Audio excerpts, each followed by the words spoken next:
Shalom, Yashala, Shalom. First and foremost, I want to give all praise, honor, and glory to the Most High Yahweh. I do so in the name of His only begotten Son, Yahweh Shai. Double honors to the elder apostles of Yasharallah. Call Haloyim, Yahweh, Bahashem, Yahweh Shai, Bahashem, Harakah, Kodash, for blessing our elders with the spirit of truth, so that we may know. Shout out to the Akim and the Akwa that's keeping the faith and the works. Y'all keep at it. It's your brother Abaya coming at you with more precepts. It's the book of Revelation, chapter 1 and verse 3. It says, "Blessed is he that readeth, and they that hear the words of this prophecy, and keep those things which are written therein, for the time is at hand." All right, the time is at hand. So the prophecies that are written in the book are actually happening. And it's more than just one prophecy. There are several that are happening as we speak. All right, but you wouldn't know it unless you read the book. And with reading that book, called the Bible, a blessing is produced. That blessing is knowledge, wisdom, and understanding of the times that you're in. All right, let's go to the book of Mark. Mark chapter 13 and verse 33. It says, Salat, take ye heed, watch and pray, for ye know not when the time is. All right. So what are we supposed to be watching for? We're supposed to be watching for the prophecies. All right. What are we supposed to be praying for? We're supposed to be praying for the kingdom, praying for ourselves, praying that the Most High gives us what we need in order to endure until the end and be saved. All right. Let's go to the book of Second Ezra,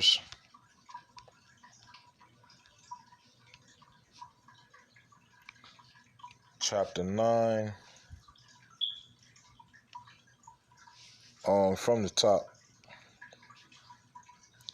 It says, "He answered me then and said, Measure thou the time diligently in itself, and when thou seest part of the signs pass, which I have told thee before, then shalt thou understand that it is the very same time wherein the highest will begin to visit the world which he made." All right. Says, "When thou seest part of the signs which I have told thee before." One of those signs that the Most High told us before is Revelation chapter 17. All right, so hold up.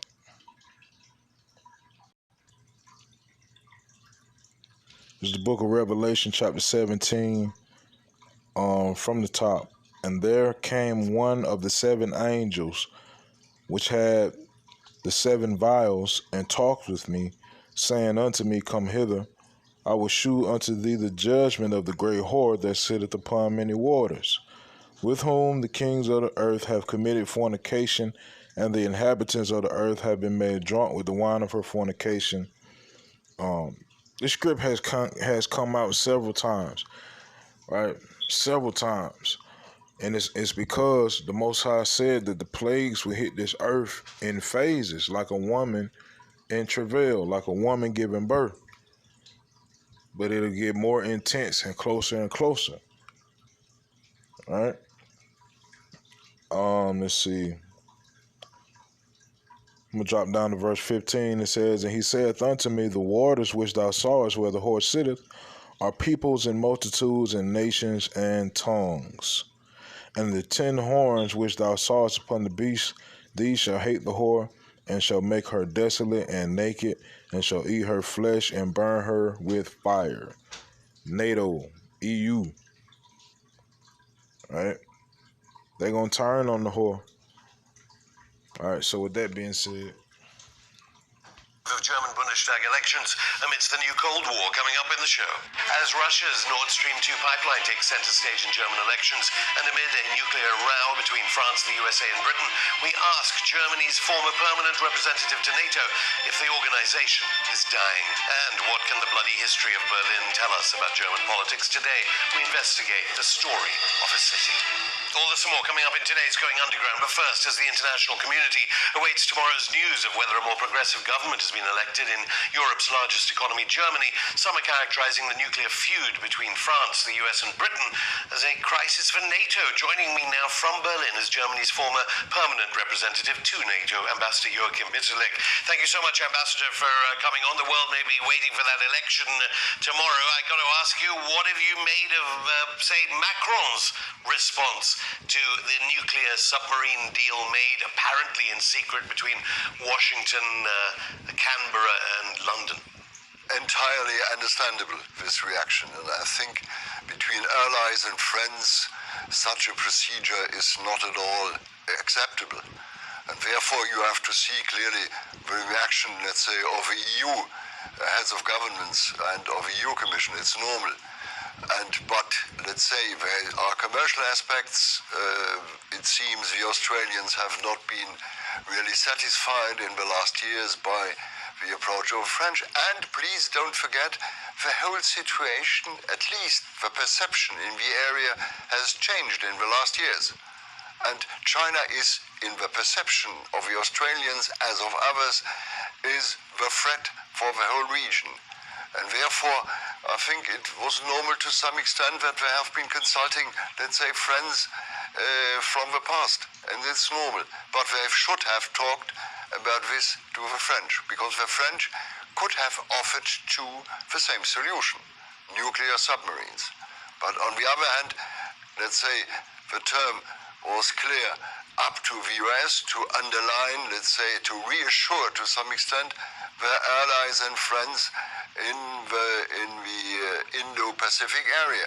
Yeah, we'll get to the Indo-Pacific, as it's been called. You've long said that members of Europe have not got a unified policy on Russia and China. I mean, you said that China's a threat to Australia, China's a threat to Germany. China's Australia's biggest trading partner. China's the superpower economically of this century and will be a big trading partner of Berlin. Maybe we can get on to why you think it's a threat rather than a trading partner. Why would Joe Biden or Boris Johnson or Scott Morrison not have told Macron beforehand, or Angela Merkel? This is typically, if you want American, or typically if you want British, to hold a secret such a new outlook of American policy. And don't forget, the British are looking for a new role, a new place in the world after having left the European Union. And therefore, well, it's perhaps understandable that they have done this secretly, but in my eyes, they should have at least informed the French, who have, please, invested interests in the Indo-Pacific area. I mean, you're saying it's typical. The British government obviously would deny that. Do you think Peter, Ambassador Ricketts, the former British ambassador to Paris, is right in saying that this can be damaging, only be damaging to NATO? It should be, and this may reinforce the feeling of NATO allies in Europe. They should be driving for European strategic autonomy away from Washington. You certainly seem to say Washington and London cannot be trusted. In short term, yes, there is a damage to NATO, but it's perhaps the wake-up call to talk about really about the future strategic concept of NATO, by the way, in parallel to the strategic compass of the European Union. And I think this, for me, it's a real wake-up call, not only to the Americans, but it's a wake-up call at the same time to the Europeans, let's say, to look more after their security, to look more after, let's say, even their strategic autonomy in certain areas at least, and to build up at the same time a security conception with regard to areas where the Europeans even have invested trade investment interests, and one of these interests is the Asian Pacific area, and therefore you have, let's say, you need an overall approach. For example, if you ask Asian countries about Europe, the Europeans are to some extent a good trade partner, yes, but with regard to security, the Europeans are just not existing in Asia and in Asia. And as many of these countries consider, their perception is a more or less aggressive Chinese policy, which has become more aggressive in the last years under Xi Jinping, and therefore you need to elaborate a real policy. It's almost like it's a good thing, because you've been saying this for years, as when you left being a German representative at... It's the book of 2nd Ezra, chapter 15 and verse 46. And thou, Asia, that art partaker of the hope of Babylon, and art the glory of her person. It looks as though they're trying to set China up to be the next Babylon. All right. It says, woe be unto thee, thou wretch, because thou hast made thyself like unto her, and hast decked thy daughters in whoredom, that they might please and glory in thy lovers, which have always desired to commit whoredom with thee.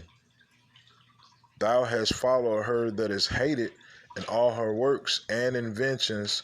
Therefore saith power, I will send plagues upon thee, widowhood, poverty, famine, sword, and pestilence, to waste thy houses with destruction and death. All right. These are things that we're supposed to be watching for.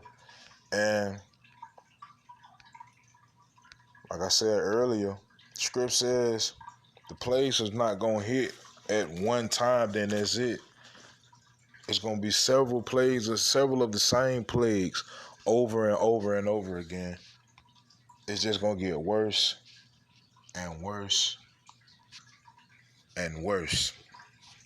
It's the book of Revelation, chapter 18 and verse 9, until ultimately, all right? So the plagues get worse and worse and worse until it hits a certain point. All right, so Revelation 18 and 9 says, and the kings of the earth who have committed fornication and lived deliciously with her shall bewail her and lament for her when they shall see the smoke of her burning. All right, the ultimate judgment for Babylon. All right, so with that being said, man, we are supposed to watch. All right, we're supposed to watch and pray. Pray that we are found worthy and not wanting. Pray that, we've been doing what we're supposed to have been doing, and praying for the Father for help in the midst of all of this at the same time. All right. I think that's about it, man. Most I will in these precepts in this video were edifying. Call Halom Yahweh by Hashem Yahweh Shah, by Hashem Harakah Kodash, Shalom Yasharallah.